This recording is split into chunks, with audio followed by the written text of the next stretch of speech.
What's up and welcome to Zero to X. My name is Daniel and today with me, as always... Hey guys, my name is Amara. What's up? I'm great, bro. Quick conversation. Let's do it. When does it make sense to quit? When does it make sense to quit? What do you think? Give me a second now. When does it make sense to quit? Why'd you start in the first place? That's a good question. But that's answering the question with the question. Such a Nigerian thing. But yeah, Okay. let's dig into these things. When does it make sense to Yeah, because quit? why you started is super important. 100%. Super important.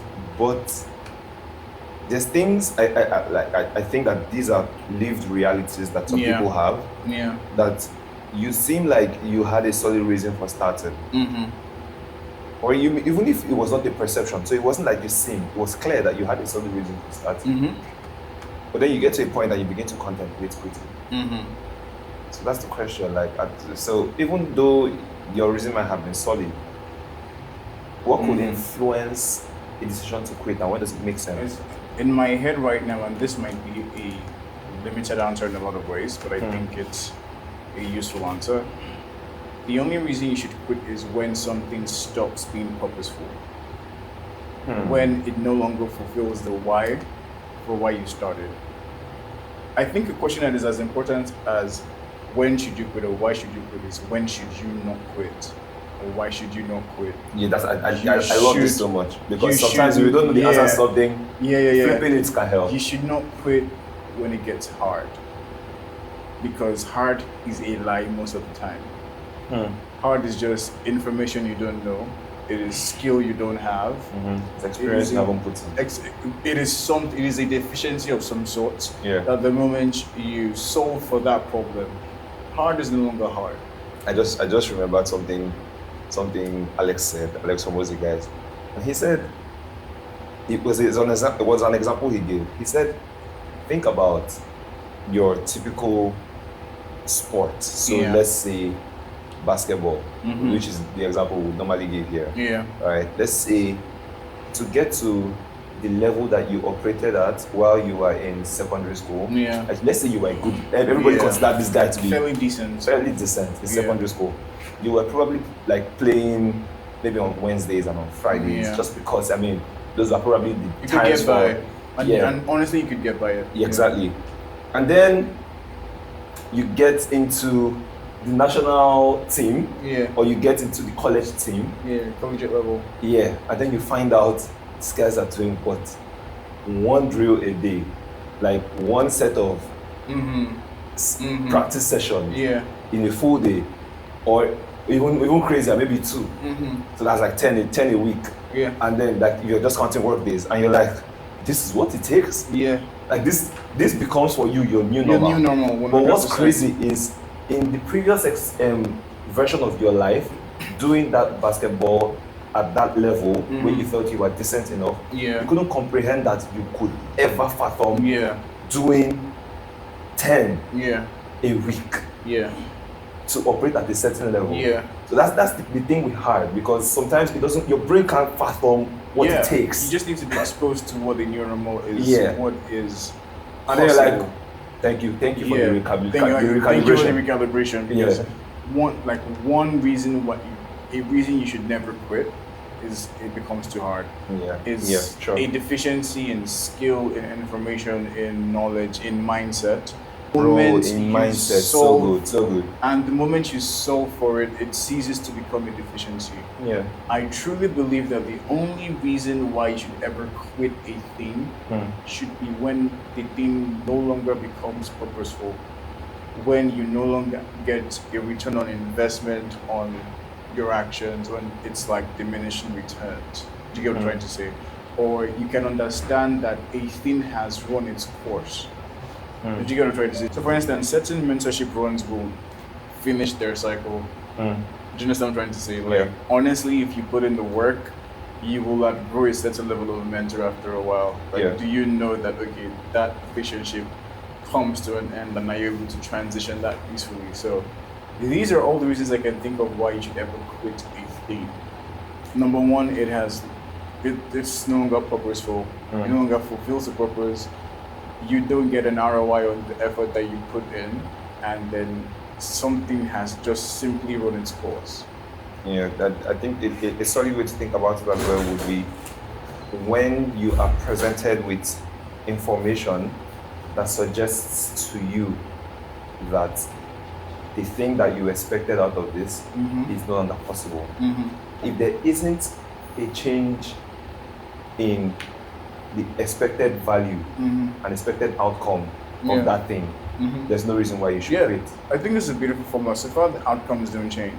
If it is just a shift or a demand in the inputs required, definitely don't quit. That's a very simple way to think about it. If output doesn't change, if that is unchanged, we know that we should definitely. If we change the inputs, we can still get the output. 100%. But the moment it's clear that the output. 100%. That is why you start that thing has to be clear. Right? Because the thing about it is that time passes. Human beings can be forgetful. We forget why it was we started doing this thing. Bro, like you were smart. You were at a point. This is what's crazy.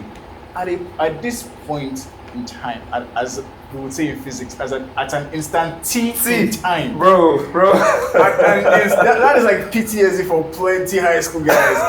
At an instant t in time, your smart self thought that this is a good thing to do, and this is why this is useful for me. Right? Yeah. If you listen to Daniel and Amara, it probably has to be of some benefit or ROI in the short term, better still the long term, right? Yeah. So if you have that has to be clear, that has to be definite. You need to move beyond just, oh, I feel I should really do this, to concatenating that feeling into this is the why. Yeah. The moment you have that, the moment you understand that this is what this does for me, you just have to keep looking at that. Keep focusing on that. That makes so much sense. So I think the inputs outputs thing you use as the formula is super helpful. Yeah. Because there is no way you will think about any activity you are certain. I think a very good example to bring it home is you set goals at the beginning of the year. 100%. Yeah. We hope you did. We hope you did. If you want to listen to episode 1, if you didn't. So you set goals at the beginning of the year. Yeah. You probably also had like a plan, an outline of sorts as to how to achieve those goals. Life then happened.